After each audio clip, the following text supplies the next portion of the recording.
All right, this episode may be a little bit shorter, not because of the fact that, I didn't take that many notes, and I didn't take that many notes. It's more so just because I am exhausted.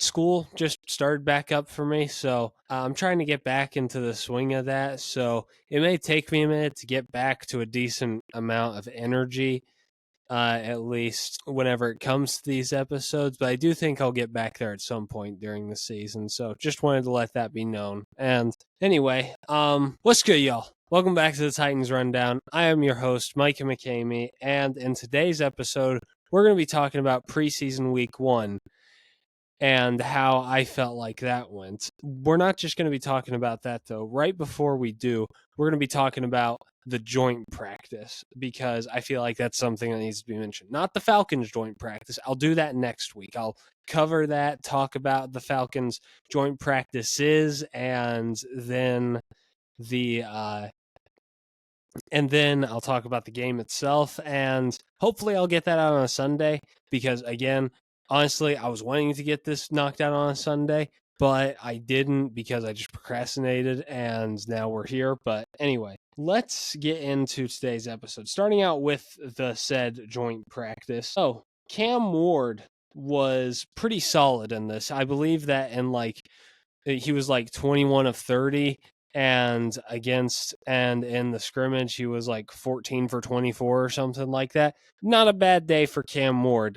He showed a lot of flash. Obviously he was going to get aggressive, so he threw a pick, but even then I don't think that pick was completely on him. I think Chig ran the wrong route there, but he still had some really good moments. He had some nice plays to Gunnar Helm. He was obviously connecting with Calvin Ridley, maybe the most obvious thing ever. Alec Eomanor looked pretty good. The defense was fine. James Williams actually looked like he could have been a legit starter in this joint practice. And just overall, this was a great practice, not because of the fact that we just outright won it or anything, but because of the fact that we kept it even with the Bucks, who will probably end up being a playoff team this year. That is absolutely huge for the Tennessee Titans as this team continues to develop. But that's all I really got on joint practice. Yeah, I know, really short. Sorry. Again, this episode's just going to be shorter in general. But now I got to talk about preseason week 1, okay? First off, we got to talk about Cam Ward. I'm sure that y'all have seen my story by now, how many times I've watched the second drive that Cam Ward played. At the first drive wasn't really that much to be remembered. He played really stinking solid, especially on that second drive. He looked calm, cool, collected in the pocket. He was casually making throws. And I remember actually hearing this from another content creator. He said, this dude looks significantly bigger than 6'2". And I 100% agree with that. Dude does not look 6'2". He looks like 6'4", 250 or something stupid like that. But again, he was really calm in the pocket. He showed off his connection to Calvin Ridley. 3 of his completions were to Calvin Ridley, but we'll get to that later. Again, if it wasn't for the dropped pick and the rough first drive, I would be giving this performance an A because I genuinely thought that it was really solid. But because of those two things, I give it a B plus, maybe a B. But overall, it was a really, really solid practice for the Tennessee Titans, right? Overall, it was a really solid day for Cam Ward. He showed that flash that you wanted him to see, or you wanted to see from him. And he also again, he's making people have hope in the Titans again, which is something that I'm really happy about. But again, Cam Ward, overall, pretty solid. Then we got Calvin Ridley. These are 2 positives. I'm going to go with a third, and then I'm going to go with 1 negative. And I think you could probably take a guess of what that is. But anyway, Calvin Ridley, okay? First off, that connection with Cam is ridiculous, man. That is a connection I haven't seen between a quarterback and a receiver in my fandom as a fan of the Tennessee Titans. I didn't see it with Tannehill and AJ Brown. Didn't see it with Levis or anybody, to be fair. I did not see that with Mariota or any of his receivers. I did not see this type of chemistry that Calvin Ridley has with Cam Ward. I haven't seen it. And honestly, okay, first off, he had 3 receptions for 50 yards. That's most of Cam Ward's completions and most of his yards as well. But here's the thing. I only really wanted to mention this because, look, okay, you're going to have a lot of fantasy draft experts that are going to tell you don't draft Calvin Ridley. He's too inconsistent.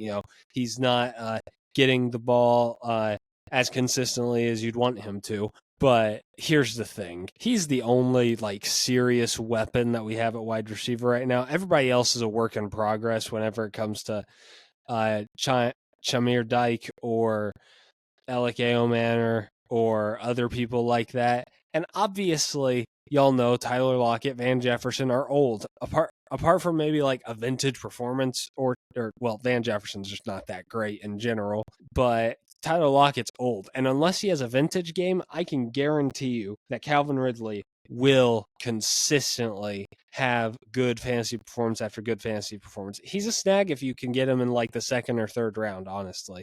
Maybe even later than that. You can get him at a really good price if you find him in the draft. But anyway, yeah, Calvin Ridley, this was a win for him, not just as a receiver, but just overall as a fantasy football option. And that's a win for the fans because we've been tired of Calvin Ridley not having good enough quarterbacks to get him the ball consistently on a week-to-week basis whenever it comes to him having Trevor Lawrence. For half of the season, he was injured, but still Trevor Lawrence. Who else was there? Shoot. Why can't I remember the other one? Oh, yeah. Well, it's the Titans quarterbacks, Mason Rudolph and Will Levis.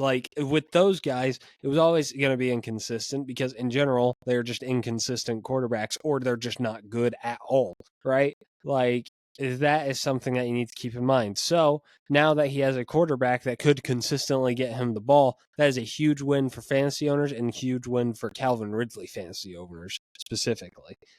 One more positive, I wanted to speak on James Williams. He was all over, again, I mentioned this earlier, he was all over the field. He did really well on special teams. Just overall looked like the freak that has been advertised to us and that the coaching staff has just been absolutely raving about whenever they've been in interview. So that was just nice to see for me, at least, just seeing all that stuff. But anyway, I just wanted to give that a quick mention. But the negative that I have, well, take a wild guess, honestly. It's obviously Jarvis Brownlee Jr. I mean, come on. He couldn't have gotten a pick? No, of course not. It's the backup quarterbacks. My gosh, they looked so bad. So bad. Absolutely terrible these backup QBs were. Brandon Allen, we knew that he wasn't really the best backup QB, but we thought that he could at least, manage the game if Cam Ward went down, maybe do enough to where we could win a game or two without Cam Ward. No, he was significantly worse than that. He threw a really bad pick. He just did not look calm. He wasn't that great with arm strength or accuracy. And just overall was just not that good. And obviously, y'all already know Tim Boyle. I don't know how that dude is still in the league. You see his college stats. You probably hear about them. I don't understand that. And as of the time that I am recording this, he did get cut for Trevor Siemian, which is a good thing. And honestly, I would be shocked if Trevor Siemian did not end up as the backup quarterback within the next week or two. Genuinely, I'm very confident in that. I think that he'll end up being an actually pretty solid backup, but not just that, but significantly better than Brandon Allen or Tim Boyle ever could have been. So, yeah, still though, I want to get a backup I want to get another quarterback that can force Brandon Allen off of this team. Now I know Callahan won't do that because he's got ties with Brandon Allen, and he's probably the reason that he was brought in to the Tennessee Titans. But if he has another preseason game like that, look, okay, Kyle Allen, he actually played the other Allen, Kyle Allen for the Detroit Lions. He looked really bad in that first preseason game. He threw 2 interceptions. It had people just clobbering at the mouth for Hendon Hooker. He didn't really play that great either, but still, you get it. Kyle Allen came out and he looked really good this last week after having a terrible week 1. So I'm hoping that the same happens for Brandon Allen so we can put the backup QB thing to rest because I don't want to have to worry about that, I don't want to think oh man, if Cam Ward gets injured, we're really just so cooked. But like, I just want to be able to sit back, enjoy a Titans game, and think, hey, Cam Ward goes down, as long as it's not like career threatening or career changing, then that's okay because we have competent backups in because we have competent backups. That's what I want. That's what I hope for at the very least. And again, like if Brandon Allen doesn't look good next week, he should be on the hot seat for that backup quarterback spot. Not just against Trevor Siemian, but a cut candidate as well. We go get Tommy DeVito, or we trade for Aiden O'Connell, or maybe Aiden O'Connell gets cut. But you get the point, right? Like one of those two things happens and we go get somebody else. I would love Tommy DeVito as a backup quarterback. You know what I'm saying? But anyway, those are all my thoughts on the preseason game. Of course, next week, got the Falcons. That will be an interesting game to cover. And yeah, that's really about all I have. So that's going to do it all for me. This has been a rundown of your Tennessee Titans. I love y'all, and tighten up.